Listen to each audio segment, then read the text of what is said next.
Wayikra atau Kitab Imamat pasal 24.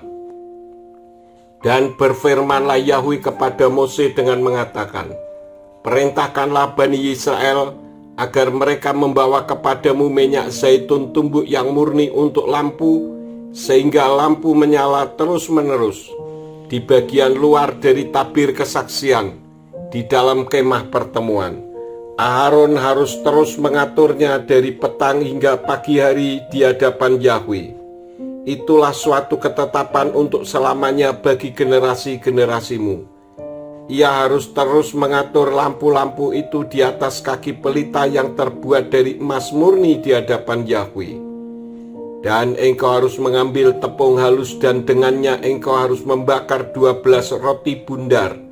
Satu roti bundar haruslah 2/10 bagian. Dan engkau harus menatanya menjadi 2 deret, 6 buah setiap deret, di atas meja yang terbuat dari emas murni di hadapan Yahwe. Dan engkau harus menata di atas deretan itu kemenyan murni, maka dia akan menjadi roti persembahan ingat-ingatan, suatu persembahan api-apian bagi Yahwe. Pada setiap hari Sabat, ia harus terus mengaturnya di hadapan Yahwe. Itulah suatu ketetapan perjanjian untuk selamanya dari pihak Bani Israel. Dan itu menjadi milik Aharon dan anak-anaknya. Dan mereka harus memakannya di tempat yang kudus. Sebab itulah persembahan maha kudus baginya, yaitu dari persembahan api-apian Yahwe, suatu ketetapan untuk selamanya. Dan keluarlah seorang anak laki-laki dari wanita Israel, dan dia adalah anak laki-laki pria Mitsrayim di tengah-tengah Bani Israel. Dan anak laki-laki dari wanita Israel itu bertengkar dengan seorang pria Israel di perkemahan. Dan anak laki-laki wanita Israel itu menghujat nama itu dan menista. Lalu mereka membawanya kepada Mose. Adapun nama ibu anak itu Selomit, anak perempuan Dirbi dari suku Dan.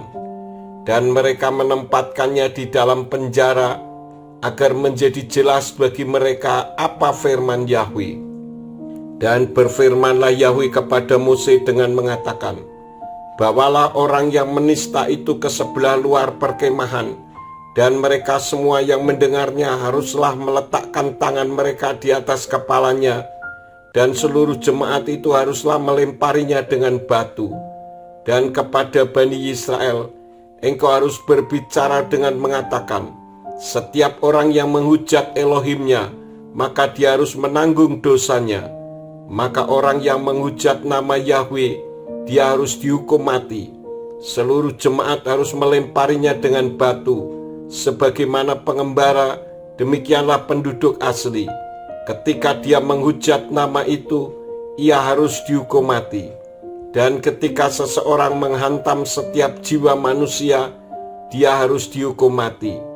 Dan yang menghantam nyawa seekor hewan, dia harus membayar gantinya, nyawa sebagai ganti nyawa. Dan seseorang yang membuat cacat sesamanya, demikianlah harus diperlakukan kepadanya. Patah sebagai ganti patah, mata sebagai ganti mata, gigi sebagai ganti gigi. Seperti yang ia buat cacat pada seseorang, demikianlah itu harus diperlakukan terhadapnya. Dan yang menghantam hewan, dia harus membayar gantinya. Tetapi yang menghantam manusia, dia harus dihukum mati. Satu peraturan berlaku bagi kamu, sebagaimana pengembara, seperti itulah penduduk asli.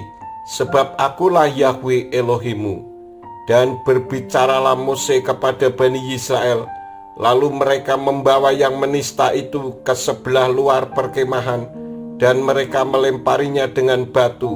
Dan Bani Israel melakukan seperti yang Yahwe telah memerintahkannya kepada Mose.